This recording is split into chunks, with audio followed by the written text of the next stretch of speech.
Ya, Assalamualaikum warahmatullahi wabarakatuh. Selamat sore dan salam sejahtera untuk kita semua. Saya adalah Eko Supriyanto, calon guru penggerak Angkatan ke-8 yang sedang melaksanakan pendidikan guru penggerak di Angkatan ke-8 di bawah pengajar praktek Bapak Agus Triswatno dari SMA 105 dan fasilitator Ibu Ratri Eva Sari.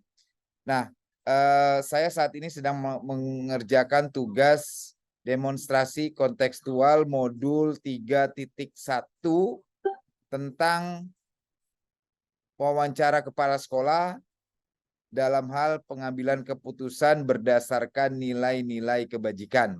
Nah, ada dua kepala sekolah yang sudah saya wawancara, yaitu Bapak Supriyana selaku Kepala Sekolah SMK Negeri 52 Jakarta dan Bapak Saragi selaku Kepala Sekolah SMK Manggala. Nah, wawancara ini saya lakukan dengan dua versi, yaitu versi tatap muka langsung atau luring dan secara dunia maya atau daring, ya, melalui media Zoom. Karena di minggu ini rata-rata kepala sekolah sedang sibuk dengan kegiatannya masing-masing, sehingga agak sulit untuk memberikan waktu untuk bertemu. Makanya metode kombinasi luring dan daring ini saya lakukan. Nah, ada beberapa refleksi yang saya catat dari dua wawancara ini, ya. Pertama, di Bapak Supriyana selaku Kepala Sekolah SMK Negeri 52 Jakarta mengambil permasalahan yaitu dengan dilema etika, di mana berkaitan tentang kedisiplinan guru, ya, di mana kedisiplinan guru ini sangat berimbas atau berpengaruh langsung kepada murid. Makanya sesuai dengan filosofi Ki Hajar Dewantara, saya nilai adalah Pak Pri ini sangat luar biasa mengutamakan kepentingan murid di atas segalanya, sampai memberikan waktu untuk sharing day setiap murid, ya, untuk menilai guru masing-masing, bahwa guru itu dirindukan atau tidak, guru itu disenangi atau tidak dengan waktu sharing day tersebut. Dan luar biasa berkat kepemimpinan Pak Pri selama bulan ke bulan, perbaikan kedisiplinan yang ada di sekolah SMK Negeri 52 Jakarta semakin lebih baik. Nah, pengambilan keputusan ini refleksinya luar biasa dari Pak Pri ini sudah mengambil tentang menggunakan 4 paradigma, ya kan, kemudian 3 prinsip dan 9 langkah pengujian. Nah, saya banyak belajar dari apa yang disampaikan Pak Pri, ya, di mana dalam pengambilan keputusan juga tidak serta-merta harus dilakukan saat itu juga, tetapi bisa berdiskusi, berkolaborasi dengan atasan langsung, dalam hal ini mungkin pengawas sekolah atau Sudin atau Dinas Pendidikan. Nah, Pak Pri juga mengutamakan semuanya itu berbasis data, ya. Ini sangat luar biasa, ya, berbasis data. Jadi ketika menegur guru atau mengambil tindakan ke guru itu semua ada data tertulisnya, sehingga tidak serta by perasaan atau hanya berdasarkan analisa sesaat saja. Nah, kemudian di kasus kedua, yaitu kepala sekolah SMK Menggala, yaitu Bapak Saragi, ya, ini mengambil kasus dilema etika tentang siswa yang tanda kutip terkadang telat membayar sekolah, karena ini kebetulan SMK Menggala ini adalah sekolah swasta, ya. Bagaimana menanganinya juga Pak Pri ini Pak Saragi ini sudah memberikan opsi atau prosedur-prosedur sesuai dengan langkah-langkah yang tepat, di mana awalnya melakukan pemanggilan dulu kepada peserta didik untuk mengkonfirmasi, kemudian memanggil orang tua, dan semua ini dilakukan untuk bertujuan kepada peserta didik, ya.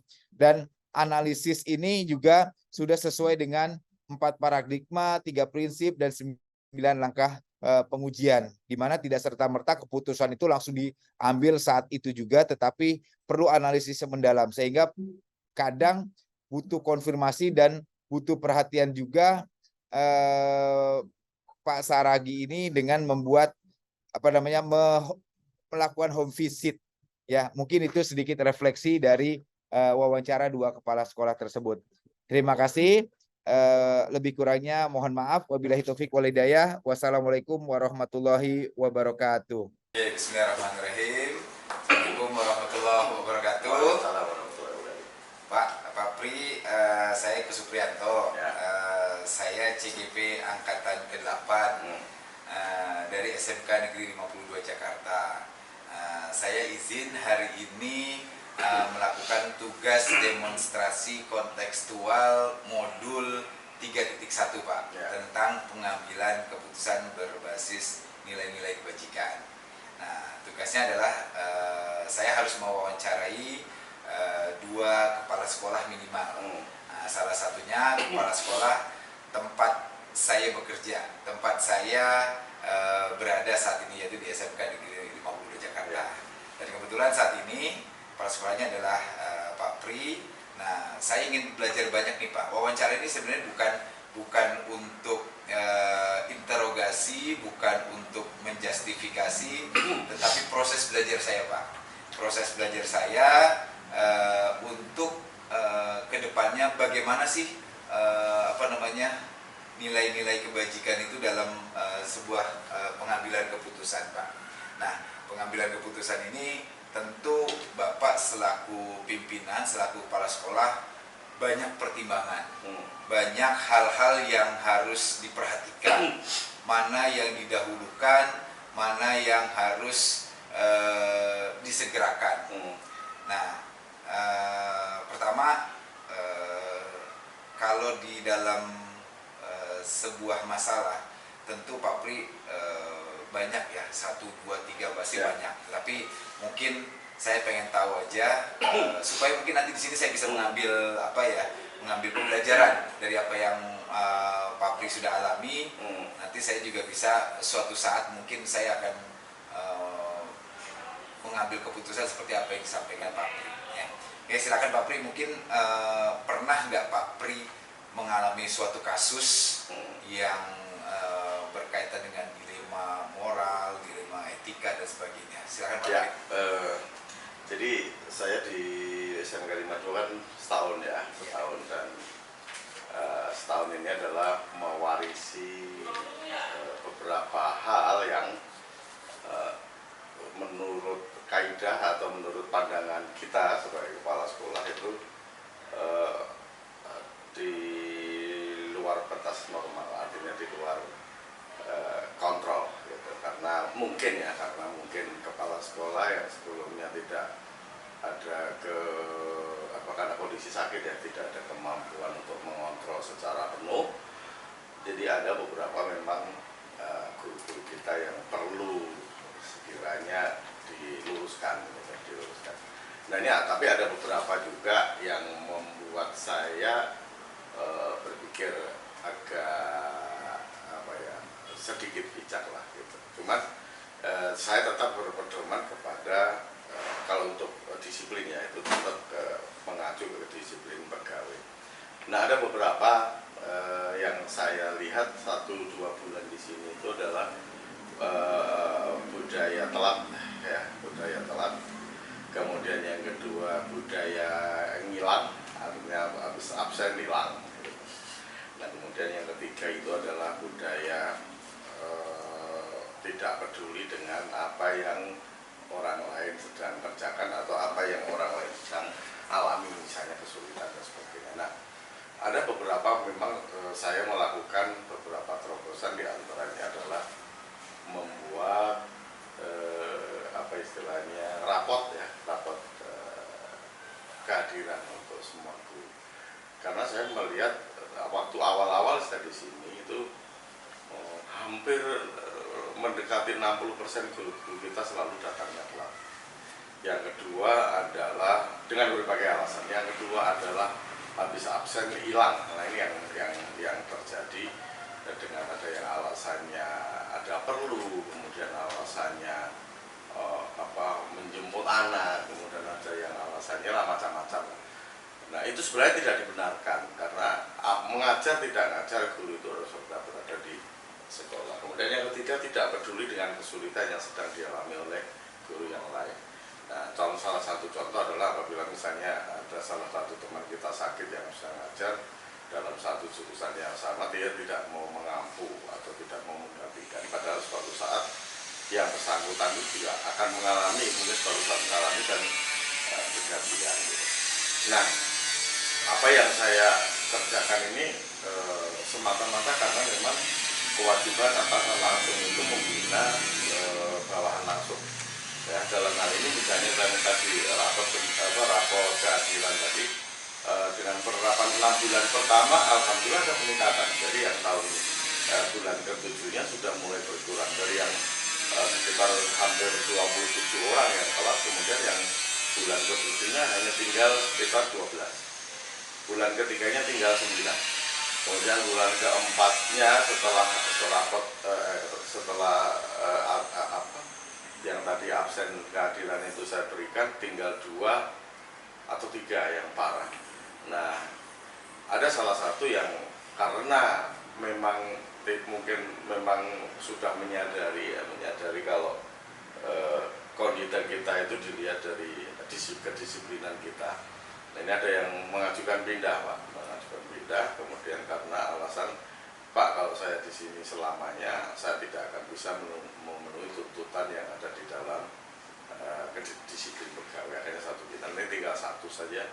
Nah, ini yang juga membuat saya agak ngerem juga, karena yang pertama beliau senior, yang kedua memang jauh, tapi yang ketiganya saya juga tidak bisa melepas begitu aja atau membiarkan, karena kalau sampai dibiarkan maka yang akan kena adalah saya selalu kepala sekolah, dan kesalahannya mungkin lebih besar apa yang dilakukan guru tersebut. Nah, ini yang masih dalam proses pertimbangan dan juga, tetapi ya untuk bulan ini saya pasti mengadakan teguran hukuman disiplin ringan berupa teguran lisan dan surat keberatan ketidakpuasan melaksanakan pelanggaran disiplin yang dilakukan.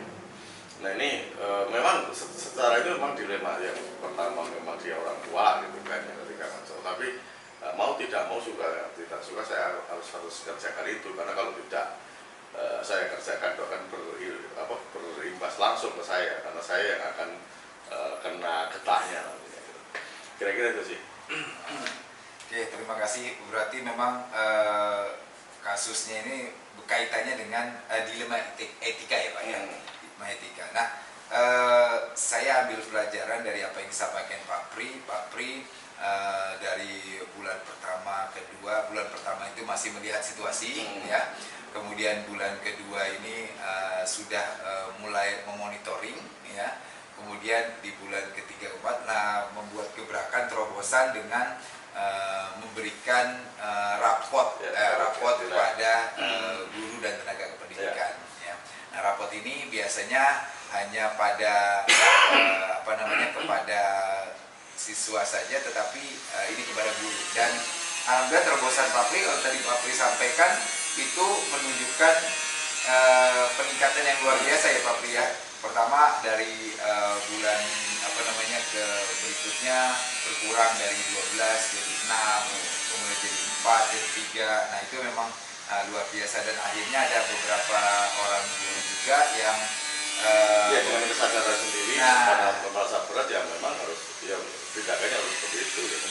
Daripada kita yang mindahin nanti ini, ya silahkan gitu, karena mau tidak mau, suka dan tidak suka, memang itu tuntutan kita sebagai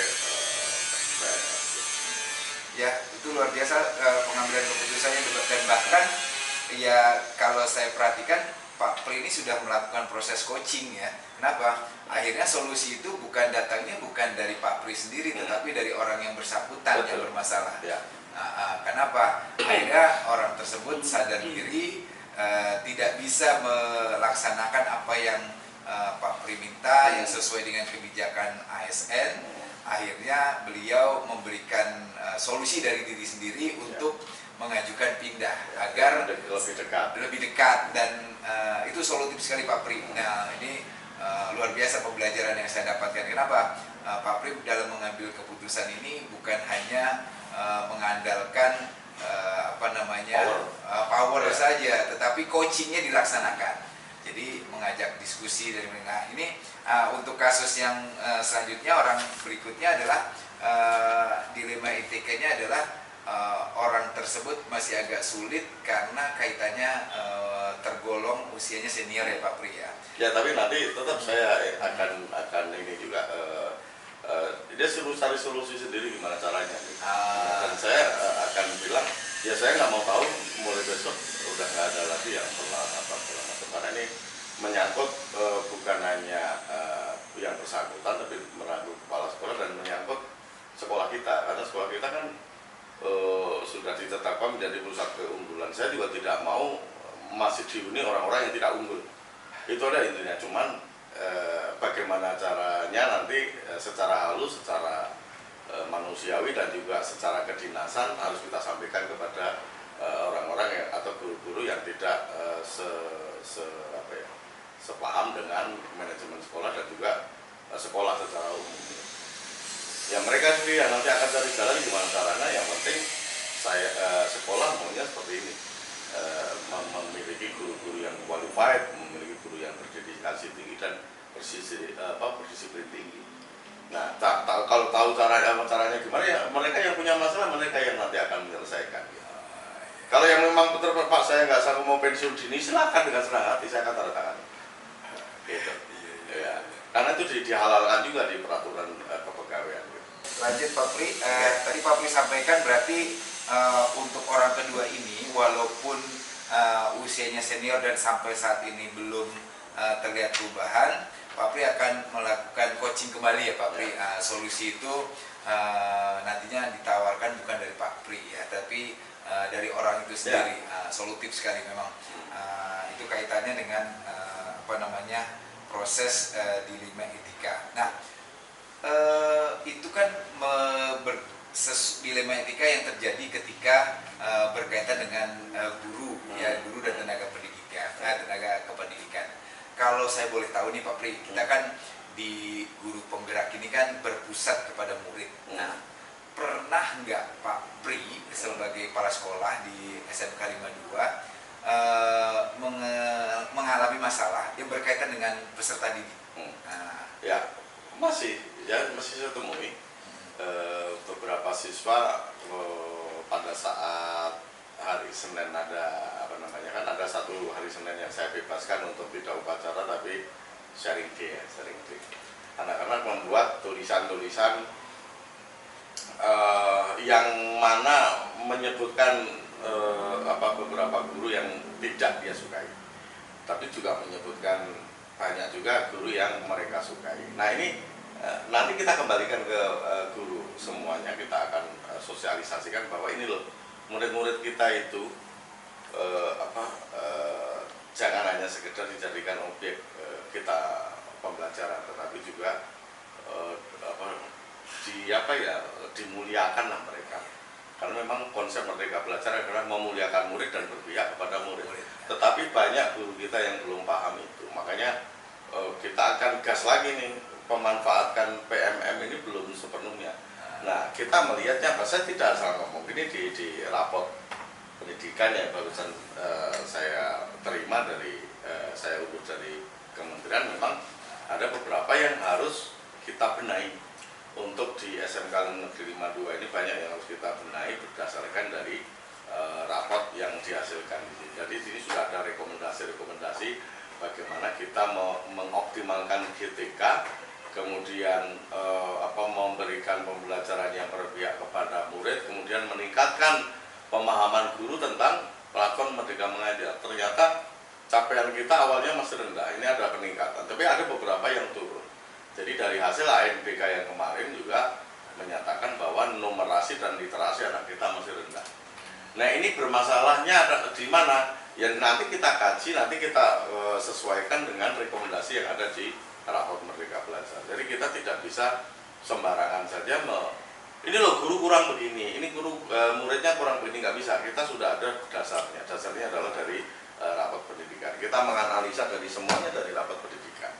Nah ini akan kita dorong terus ke depan karena kita sudah beberapa prestasi itu diraih ya. yang 16 tahun nggak pernah dapat emas, dapat emas. Kemudian beberapa lomba yang biasanya nggak menang, tiba-tiba menang. BLUD yang berapa kali ujian nggak lulus, tiba-tiba lulus.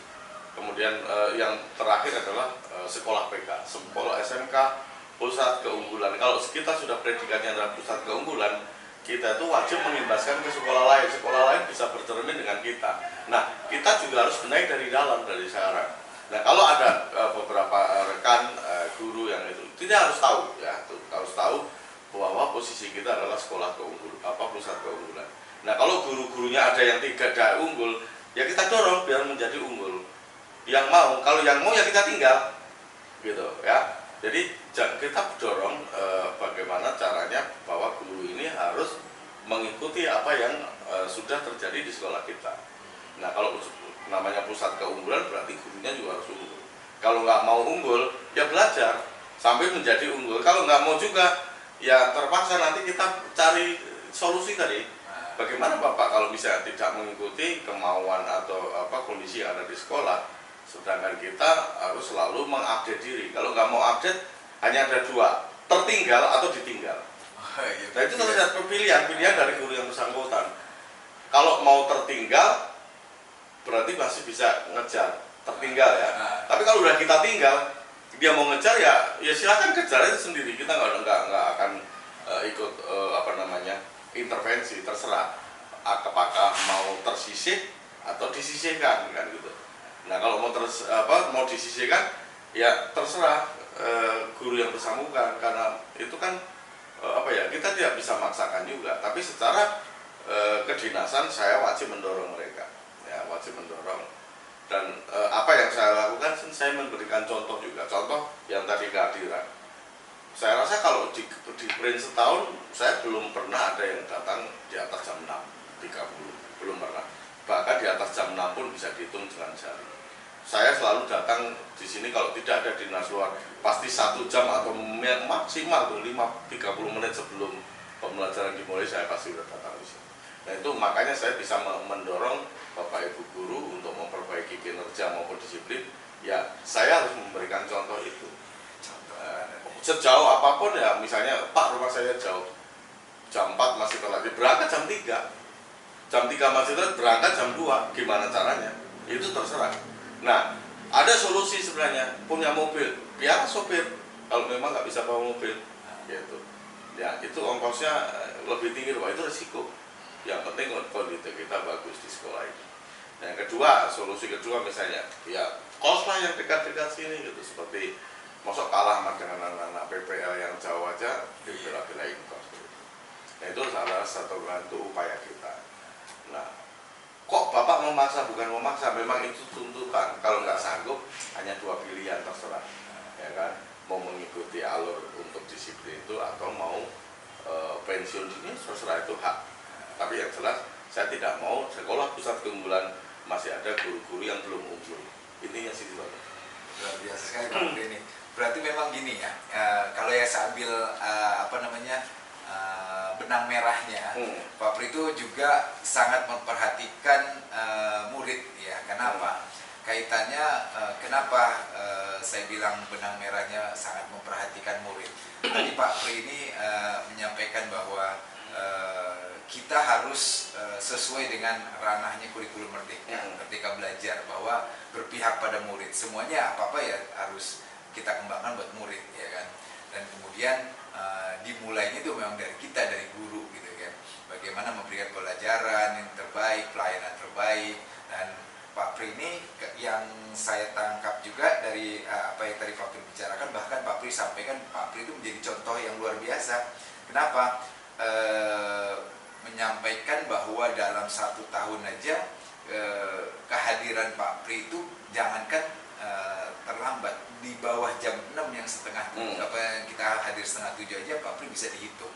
Berarti kan contoh teladan yang luar biasa, sehingga pelayanan kepada murid di mana kurikulum merdeka ini kita menghamba ya kepada peserta didik atau kepada murid sudah sangat dilakukan. Kemudian ada satu hal Pak yang saya ambil benang merah dan pembelajaran yang luar biasa buat saya ya Pak. Kenapa?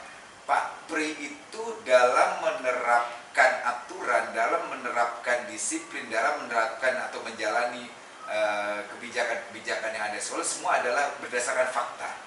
Contoh tadi Pak Pri menyampaikan ini berdasarkan raport pendidikan SMK 52 yang di-download dari GTK ya. Nah itu luar biasa, berarti patokannya bukan Pak Pri, bukan perkiraan, bukan nah praduga. itu dia. Nah, contoh begini Pak, waktu kita saya lakukan di awal, saya membagikan raport kehadiran para guru. Ada yang protes ke saya, Pak, perasaan saya tepat waktu melulu. Saya bilang, Pak, Bu, saya nggak pakai perasaan, saya pakai data. Saya jembrengkan print-printan beliau-beliau dalam 3 bulan, 6 bulan, 9 bulan, 12 bulan. Ini loh faktanya, Bapak Ibu itu merah. Dari mana tepat waktu? Ya kan? Nah terus dilihat gitu kan. Tapi kan hanya 2 detik, mau 2 detik, mau setengah detik. Kalau lewat 6.30 udah merah, artinya Bapak Ibu tidak tepat waktu. Jadi saya nggak pakai perasaan Pak, saya pakainya data gitu. Jadi ngomong dengan mereka juga sama dengan yang tadi, ada beberapa siswa yang saya nggak suka dengan Bu ini, saya suka dengan Pak ini. Nah ini adalah refleksi guru yang bersangkutan yang harus dibenahi gitu. Nah nanti kita panggil guru-guru ini yang disebut oleh siswa ini, Pak ayo refleksi, kenapa kok saya tidak disukai di kelas? Apakah cara mengajar saya, atau kompetensi pedagogik saya, atau kompetensi saya menguasai kelas belum sempurna? Nah itu akan kita sampaikan semuanya. Nah, jadi nanti ke depan kita akan membuat karena memang ininya berbeda, yang nanti PNS sendiri, P3K sendiri, KKI sendiri gitu. Tapi ada misalnya forum bersama untuk refleksi bersama. Bagaimana caranya agar kita itu menjadi guru yang dirindukan oleh murid. Jangan hanya untuk kepala sekolahnya saya juga, karena saya dulu waktu jadi guru juga pernah menjadi guru yang tidak dirindukan murid, gitu. Kenapa saya tahu? Setelah saya pindah, setelah menjadi kepala sekolah, setelah menjadi wakil kurikulum dulu waktu di sekolah saya yang lama, ada guru itu, rekan guru yang menyampaikan gini, Pak, dulu waktu Bapak masih bujang, kalau Bapak nggak masuk tuh anak-anak sujud syukur gitu. Saking bersyukurnya, kenapa? Ya Bapak ngajarnya galak apa segala macam. Dan itu saya hentikan kebiasaan itu setelah saya juga punya anak. Nah semakin di sini kita belajar, semakin kita tua, semakin kita berumur, semakin kita belajar bagaimana sih dengan murid itu harusnya begini. Kita berusaha dan kita menerima pengetahuan tentang Merdeka Belajar. Kok ya sudah saya sudah tidak jadi guru lagi tapi jadi kepala sekolah yang tidak walaupun saya juga akan mempraktekkan juga sekali 2 kali nanti di kelas bagaimana membuat murid itu nyaman belajar gitu. Ini yang belum semua guru yang belum bisa lakukan. Bapak bisa berdiskusi dengan sekolah lain bagaimana dalam satu sekolah hanya beberapa orang guru yang bisa dirindukan oleh murid-muridnya. Padahal semuanya harus bisa menjadi guru yang dirindukan murid dan tidak ada lagi catatan, Pak saya tidak masuk kelas, saya tidak suka dengan Pak Pri. Pak saya tidak masuk kelas karena saya tidak suka dengan Pak Eko. Nah itu nanti yang harus kita hilangkan di SMK 52. Semuanya, nggak mau yang mau masuk P3K, yang mau masuk PNS, baik honorer maupun yang PNS yang sudah senior, ya. Maaf, saya sebenarnya tidak suka menggunakan istilah senior ya, karena senioritas itu kalau menurut saya bukan kok karena lebih dulu, bukan lebih pintar, bukan lebih tua. Senior yang saya anggap adalah yang bisa memberikan contoh yang baik kepada saya. Orang yang lebih pintar tapi tidak bisa memberikan contoh baik kepada saya bukan anggap senior. Hanya senior di segi umur. Jadi untuk senioritas saya nggak begitu sepaham lah. Jadi itu Pak Eko. Jadi kita refleksi saya sebagai kepala, refleksi Pak Eko sebagai guru penggerak dan sebagai guru, bagaimana nanti kita ke depan di SMK 52 bahwa murid-murid itu merindukan kita untuk masuk kelas. Bukan kok malah tidak masuk gara-gara hanya kita mau masuk kelas. Nah, tolong itu kita pikirkan bersama. Karena Pak Eko sebagai penggerak nanti harus bisa menggerakkan semua guru yang ada di sini agar bisa menjadi guru yang dirujukan di kelas masing-masing. Itu aja. Tapi luar biasa Pak. Memang ini poinnya dari Merdeka Belajar, filosofi Ki Hajar Dewantara bahwa yang berpusat pada murid, bahwa tadi Pak Pri menyampaikan sharing day itu. Nah, sharing day menyampaikan bagaimana murid cerita guru yang tidak disukai, masalah dengan guru. Itu benar-benar menghamba dengan murid, Pak, menurut saya. Dan luar biasa, belum tentu kepala sekolah lain ya terpikiran hal-hal seperti itu, dan itu mungkin jadi contoh buat saya dan refleksi buat saya. Memang kadang kita nggak pernah tahu ya kalau kita mengajar itu apakah kita disukai sama murid, atau hanya sekedar murid takut kepada kita, atau murid segan kepada kita nggak pernah tahu. Makanya itu sekarang kita harus budayakan di sekolah kita itu semua guru, tidak hanya Pak Eko, Pak Ihsan, Bu Nadia yang guru penggerak, tapi semua bagaimana mensosialisasikan bagaimana guru itu harus refleksi diri, mengacak gitu. Saya tadi kan yang terjadi selama ini, saya masih agak-agak kecewa sebenarnya dengan guru-guru kita itu. Beberapa jam 15 kurang 5 itu udah mengantri di mesin absen. Itu adalah pemandangan yang sangat memalukan bagi kita sebagai PASN. Dan itu yang harus kita benahi pelan-pelan. Dan itu pernah saya sampaikan berkali-kali di forum rapat, tapi masih ada yang begitu. Jadi kalau jam 15.00 itu memang harus jamnya pulang. Ya, saya tidak menghalangi, itu hak mereka, cuman dari segi kompetensi sosial, itu belum. Karena Pak, anak-anak juga akan melihat, oh ini aja buru-buru gitu kan. Nah, sebenarnya apalagi saya masih ada beberapa ganjalan yang guru yang suka telat tapi pulangnya tepat waktu. Harusnya kan ada ini ya. Dan ada yang pulang lebih cepat gitu. Nah, kalau dulu ada juga yang kosak-kasak khusus dengan operator, suruh DL lah, suruh izin. Nah, saya sekarang nggak bisa begitu. Saya prosedur apa gitu, telat gitu. DL kalau nggak ada surat, apalagi saya tidak ada tanda tangan kok ada keterangan DL, saya suruh ganti apa. Dan itu merupakan contoh yang tidak bagus dengan yang lain gitu. Maka sekarang operator saya tegaskan, jangan bermain di belakang layar untuk mengubah absen. Semua harus ada persetujuan, satu dari kepala sekolah, yang kedua adalah kepala tata usaha sebagai pembina kepegawaian. Dan ini metode yang saya terapkan, saya sampaikan juga kepada pengawas, kepada kasih PTK dan sebagainya, untuk diketahui bahwa kita tuh gini loh, tidak hanya diem aja melihat teman-teman kita yang datangnya lebih belakang. Itu sih Pak. Ya gitu juga. Terima kasih Pak Pri. Refleksi diri itu juga poin garis besar yang saya tangkap, Pak. Gimana di pendidikan guru penggerak itu juga refleksi dipentingkan di situ, Pak.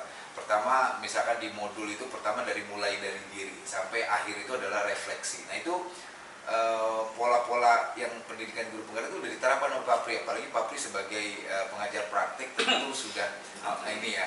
Terus kemudian yang saya ingin tahu nih gitu Pak Pri, yang dari Pak Pri alami ya, pernah nggak sih ada seseorang yang menjadi faktor mempermudah Pak Pri dalam mengambil keputusan?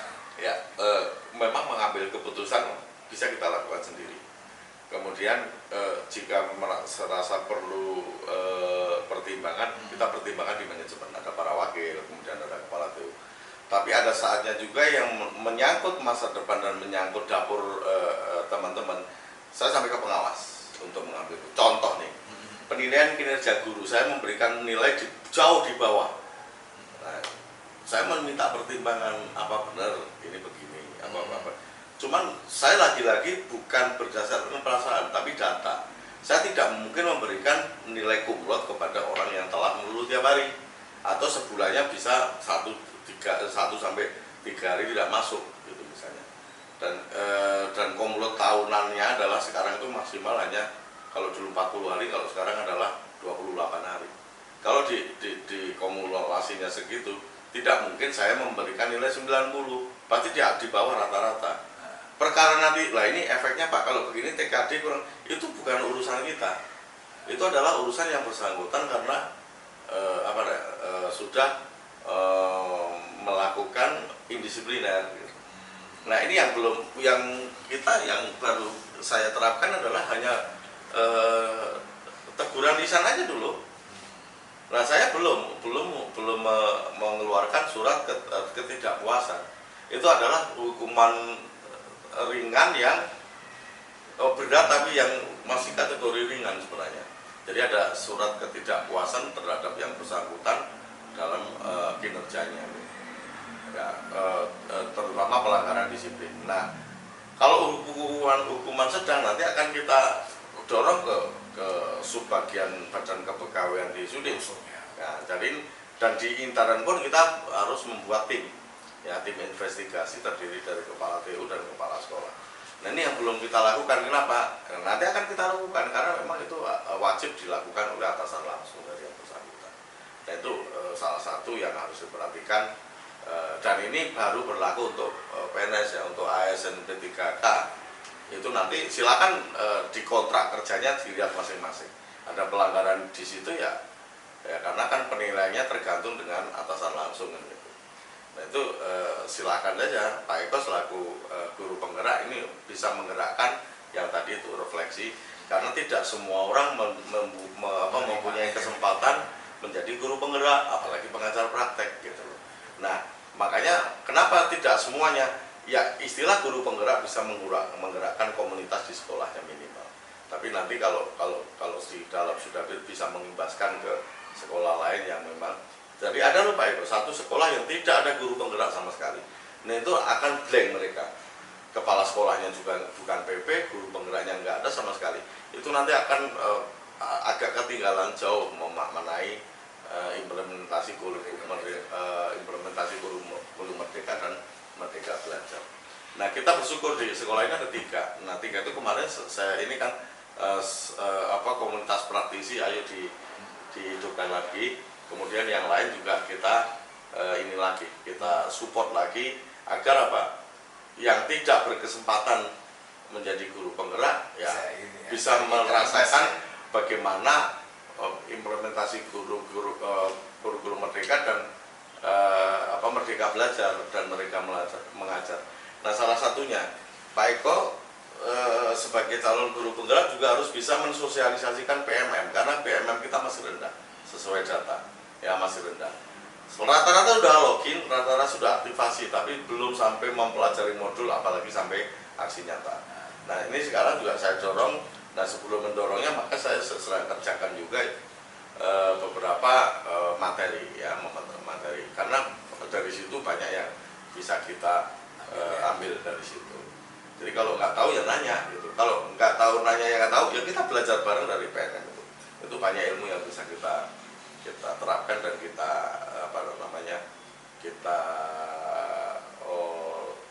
gali dari situ. Jadi itu. Ya, luar biasa Pak Pri, itu memang selalu melibatkan atasan langsung ya. Dalam, kalau sudah menyangkut masa depan yang bersangkutan itu pasti enggak sendiri. Ya, betul. Nah, terus terakhir nih Pak Pri ya, pastikan ya dalam mengambil keputusan itu kan nggak selalu berjalan mulus, ya kan. Nah, kira-kira nih dalam pengambilan keputusan Pak Pri pernah nggak tantangan apa kira-kira yang terberat yang pernah Pak Pri alami dalam mengambil keputusan?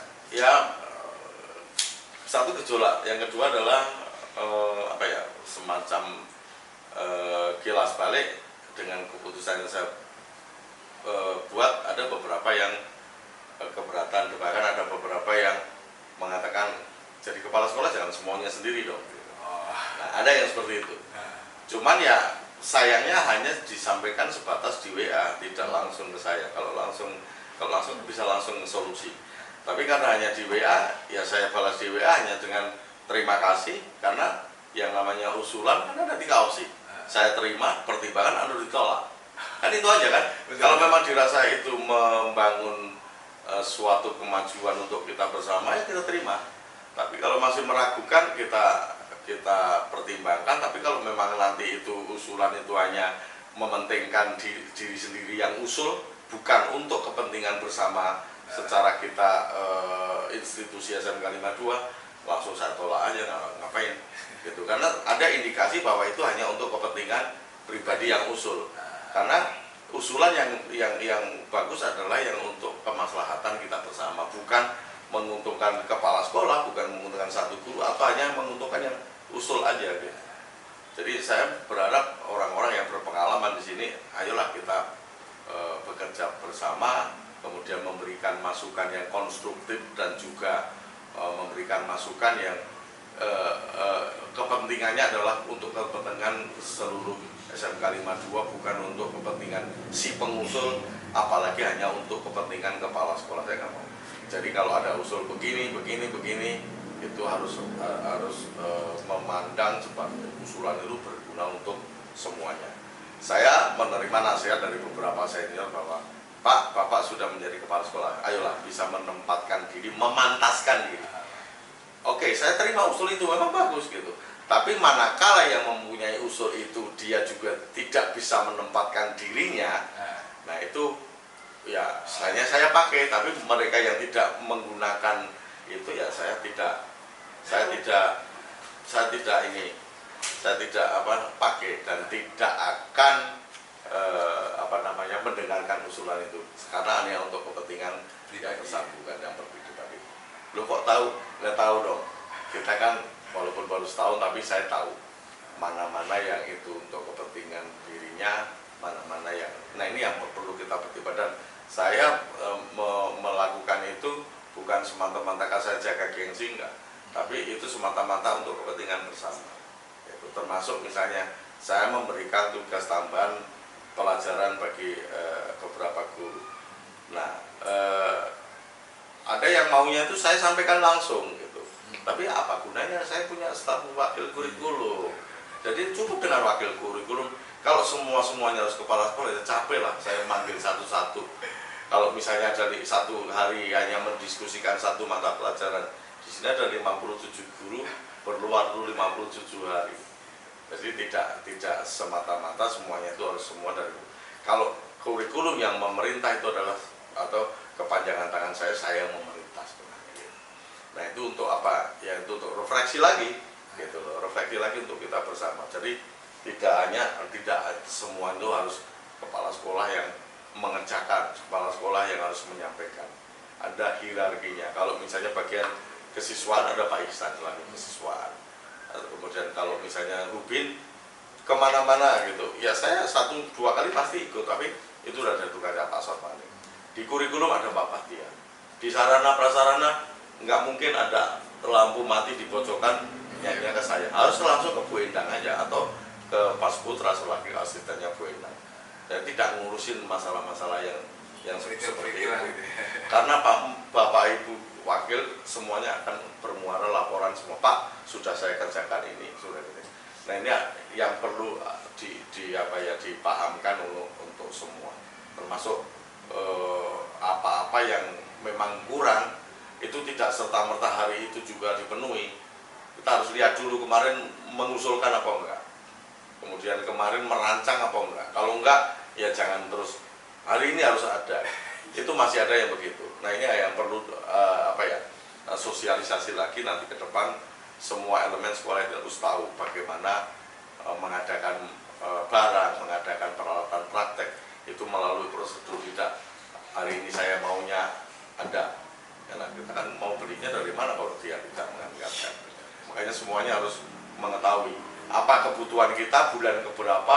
Nah itu yang harus diketahui. Selama ini karena rata-rata yang mendesak-desak dipenuhi, tapi kita sendiri bawa belum. Kalau begitu tidak ada dananya dari mananya. Ini yang mau kita perbaiki pelan-pelan agar kedepannya sekolah itu berjalan sesuai dengan program gitu.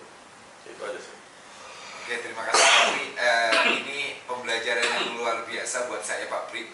Tadi ada dalam pengambilan keputusan Pak Pri itu selalu berprosedur, bukan baik perasaan, tetapi baik prosedur dan data. Ya, dan prosedurnya udah tidak serta-merta keputusan itu diambil maunya saya, tetapi berdasarkan data dan kebijakan-kebijakan yang ada di sekolah, gitu kan. Itu luar biasa Pak Pri. Dan kemudian poin penting juga yang tadi saya ambil adalah refleksi diri. Nah itu refleksi diri ini memang kadang-kadang kita agak lupa bercermin gitu kan. Nah tapi dengan Pak Pri memfokuskan tentang refleksi diri, Tentu itu suatu yang sangat luar biasa dan menjadi pembelajaran utama buat saya. Kemudian faktor-faktor pendukung pengambilan keputusan, Pak Pri itu tidak serta-merta, walaupun Pak Pri di sini di sekolah ini sebagai pimpinan nomor 1, tetapi Pak Pri selalu melibatkan atasan di atas Pak Pri. Sebagai contoh pengawas, sudi, dinas dan sebagainya, itu sangat luar biasa Pak Pri. Itu jadi pembelajaran buat saya bahwa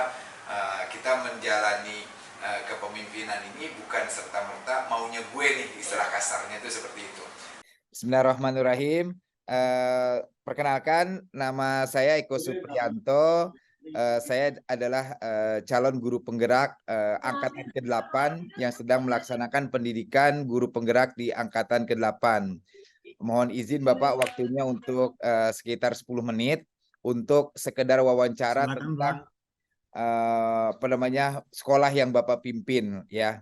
Nah, pada saat ini saya sedang mengerjakan tugas, yaitu tugas demonstrasi kontekstual modul 3.1 tentang pengambilan keputusan dengan nilai-nilai kebijaksanaan. Nah, nilai-nilai kebajikan. Nah, saya dalam hal ini di bawah pengajar praktek Pak Agus, di bawah fasilitator dari Ibu Ratri Evasari, Pak. Nah, silakan Bapak, nanti saya ada rambu-rambu yang akan saya bacakan. Silakan Bapak jawab sesuai dengan yang Bapak alami ya Pak di sekolah Bapak ya. Nah, siap. Ya, kalau nggak pernah saya alami, nggak mungkin saya utarakan kan? Iya siap Pak Saragi. Tapi terima kasih banget loh Bapak udah mau membantu saya nih. Jadi pertama adalah di pendidikan guru penggerak di modul ketiga ini kita diajarkan untuk bagaimana kalau suatu saat kita menjadi kepala sekolah.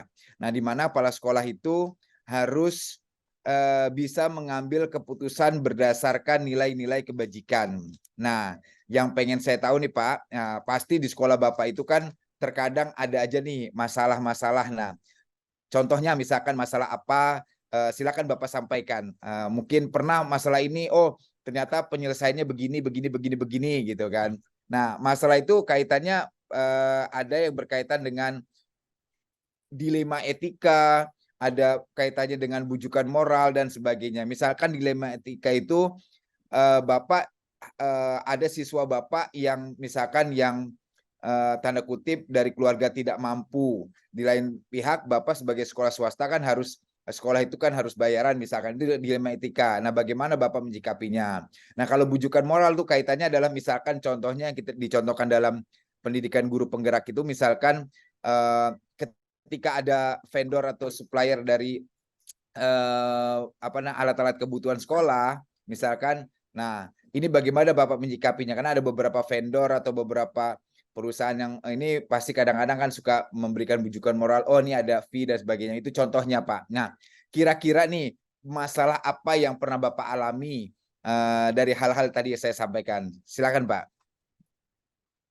Baik. Jadi dua-duanya ini harus dijelaskan ya. Iya. Dimensi Salah satu aja, etikanya Pak. dan dimensi moralnya. Salah satu aja nggak masalah, Pak. Salah satu nggak masalah, Pak. Oke, Boleh aja. masalah etika aja ya. Ya, masalah boleh. etika aja ya. Ya, siap, Pak. Ini yang namanya sekolah swasta itu kan pasti biaya pendidikannya kan swadaya daripada orang tua. Oh iya, iya betul Pak. Nah, jadi boleh dikatakan bayar SPP lah ya kan, sumbangan pendidikannya. Nah, terkadang kan siswa yang masuk di sana itu kan kondisi keuangannya itu tidak sama. Benar Pak. Ada yang ekonomi baik, ada sedang, ada ekonomi di bawah gitu loh. Nah, siswa-siswa yang seperti ini terkadang kan pembayarannya itu kadang tidak sesuai dengan jadwal yang sudah kita tentukan. Ya. Terkadang kemampuan orang tuanya untuk bayar SPP-nya itu tidak mampu. Nah, lalu kebijakanlah atau orang tua itu minta kebijakan daripada kepala sekolah. Ya. Kita kan sebagai kepala sekolah sifatnya membantu. Benar, jangan sampai ada anak putus sekolah gara-gara bayaran, kan seperti itu. Iya betul Pak. Jangan sampai ada anak tidak sekolah gara-gara telat membayar. Nah, kebijakan-kebijakan terhadap hal-hal tersebut kan kembali ke pihak sekolah dalam tanda petik kepala sekolah. Nah, semisalnya ada siswa yang kurang mampu, tidak mampu bayar per bulannya sekian, lalu minta kebijakan dari kepala sekolah.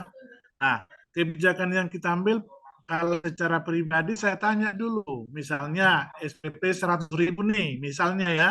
Iya. Lalu kita tanya orang tuanya, kira-kira berapa mampunya sebulan? Kan begitu. Betul, Pak. Oh, saya mampunya cuma 50.000. Ya udah 50.000, tapi pembayarannya jangan telat ya, kan begitu. Nah, Iya. 50.000 lagi kan kebijakan daripada pihak sekolah. Kira-kira seperti itu kepada orang tua yang tidak mampu. Nah, seperti itu kebijakan. Lalu yang kedua, kepada orang tua, dia mampu tapi terkadang telat bayarnya itu. Telat bayarnya, kita panggil orang tuanya untuk datang ke sekolah, kita bicarakan bersama apa penyebabnya sehingga telat, kan begitu. Iya. Nah, terkadang mereka itu telat karena ada skala prioritas. Misalnya ada anaknya 3 anak di sekolah swasta semua, kan begitu. Tentu orang tua itu mengutamakan mana yang duluan yang perlu Iya. dibayarkan, kan begitu. Lalu yang kedua, terkadang biaya SPP-nya tiba-tiba namanya musibah dipakai untuk berobat, kan begitu. Nah, lalu kita kasih kesempatan kepada orang tuanya kira-kira kapan bisa dibayar. Nah, apakah minggu ini, minggu depan, atau bulan depan, tapi yang pasti nggak apa-apa lama, tapi pasti bayarnya gitu loh. Daripada misalnya minggu depan ternyata nggak dibayar, kan lebih parah begitu. Saya dibohongin, sekolah juga dibohongin, kan seperti itu. Iya, Nah, benar. kira-kira masalah etika yang kita lakukan dalam hal kebijakan ya seperti itu, Pak Eko. Oh iya, Pak. Oke, terima kasih banyak Pak. Jawaban ini benar-benar pengambilan keputusannya Bapak analisis benar-benar ya. Jadi tergantung dari kondisi ya. Kalaupun memang dia benar-benar tidak mampu, berarti Bapak istilahnya memberikan keringanan lah berdasarkan nilai-nilai Ya, kebijakan ya. Bapak udah istilahnya itu sudah mencari pokok permasalahannya terlebih dahulu. Tetapi kalau dia betul. mampu tetapi membuat skala prioritas juga Bapak melihat-lihat juga, oh ternyata nih orangnya bener nggak nih skala prioritasnya seperti apa.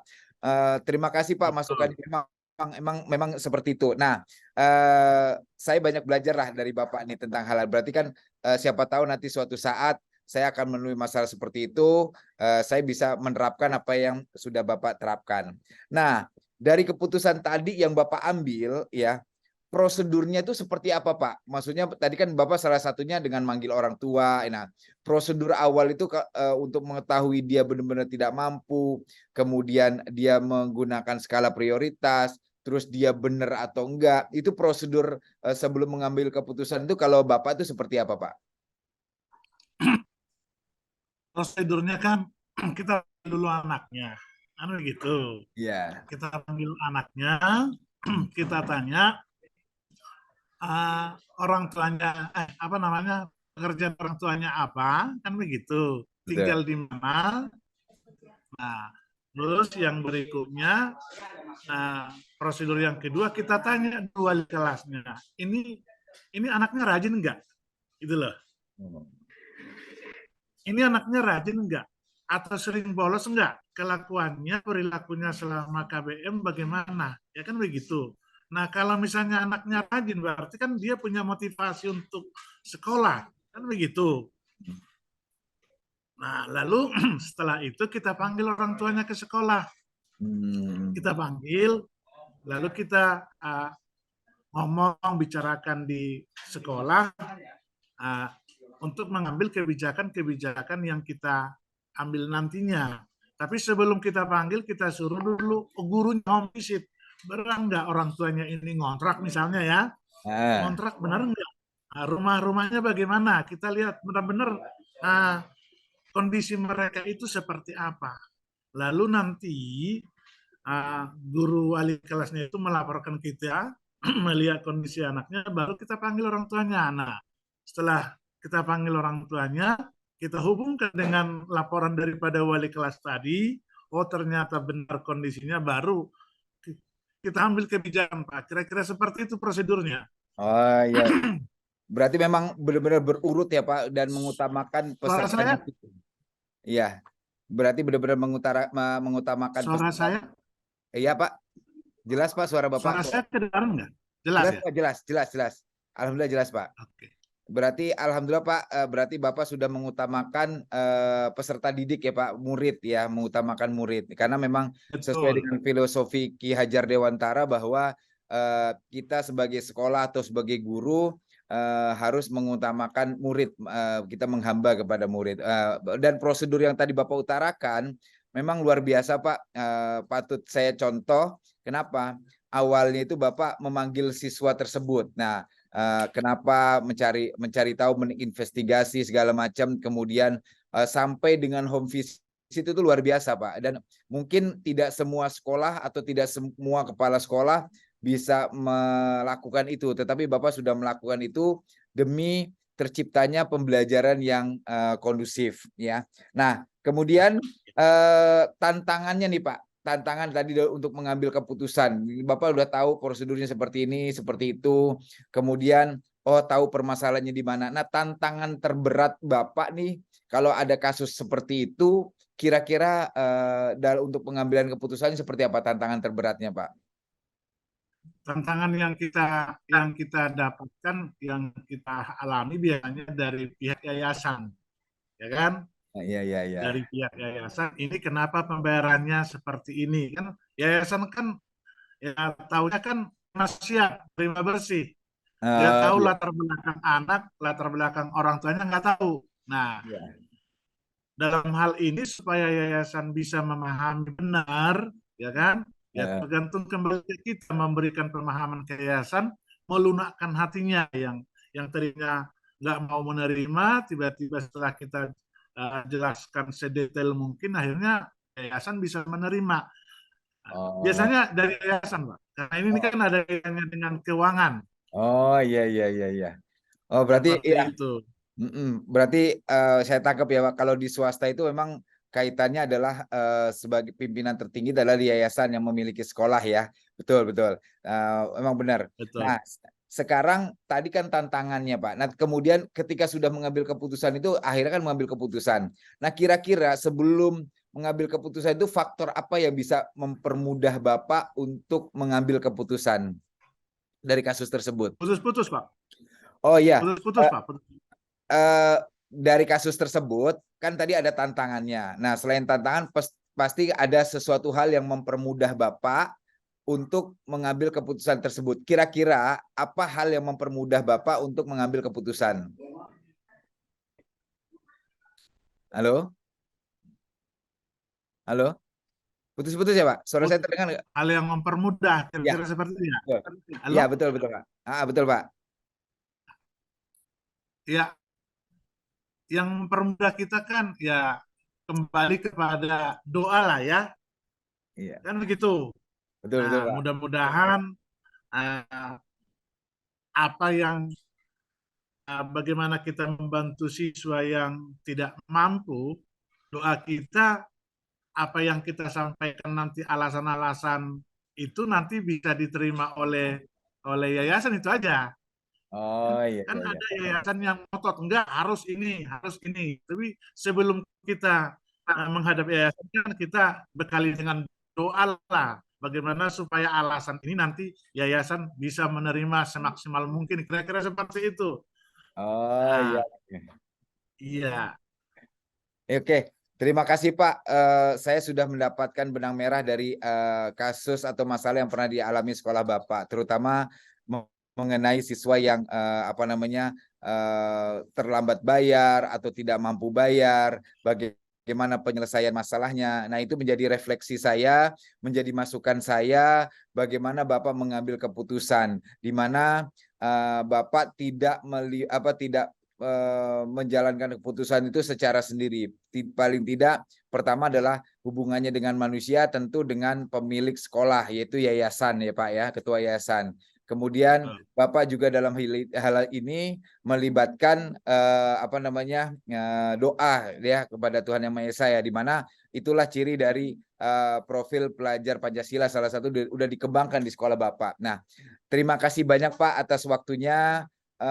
Saya Eko Supriyanto sangat mengapresiasi atas waktu Bapak dapat memberikan masukan buat saya Pak dalam hal pembelajaran ini. Mudah-mudahan ini menjadi ladang pahala buat Bapak dan mempermudah Bapak suatu saat dalam menjalankan tugas Bapak sebagai kepala sekolah. Terima kasih sekali lagi Pak atas waktunya. Saya tidak bisa membalas apa-apa, tetapi doa saya kepada Bapak semoga Bapak semua dilancarkan dan bahagia selalu. Oke, baik Terima kasih ya Pak. Makasih Pak. Sama-sama Pak. Semangat selalu Pak. Pak Eko. Ya, siap Pak. Makasih. Enggak, Pak Agus mau ngomong nih. Ayo. Terima kasih.